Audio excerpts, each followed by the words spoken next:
ఇక కన్యారాశి, ఉత్తర, హస్త, చిత్త ఈ నక్షత్రాల వాళ్ళు ఈ రాశిలో జన్మించిన వాళ్ళు అవుతారు. వాళ్ళ జన్మ నక్షత్రాలు ఈ రాశిలో ఉంటాయి. వీళ్ళకి సప్తమ శని వల్ల కొంత ఇబ్బంది ఉన్నప్పటికీ దశమ గురుడు యోగిస్తాడు.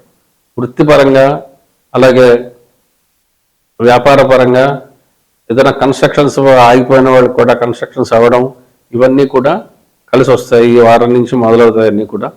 వీరు ప్రత్యేకంగా ఈ రాశి వారు తీసుకోవాల్సినటువంటి జాగ్రత్తలు: మంగళవారం నియమం చేయడం, సుబ్రహ్మణ్యేశ్వర స్వామి ఆరాధన చేయడం, పెద్దవారికి అలాగే ఎక్కడైనా ఏదైనా ఓల్డేజ్ హోమ్స్ ఉంటే కనుక ఓల్డేజ్ హోమ్లో ఎప్పుడైనా మీ ఓపికను బట్టి ఉన్న వాళ్ళకి ఎంతమందికి పడగలిగితే అంతమందికి అన్నదానం చేయడం ద్వారా మీకు ఉన్నటువంటి సమస్యలు అన్నీ కూడా తగ్గుతాయి.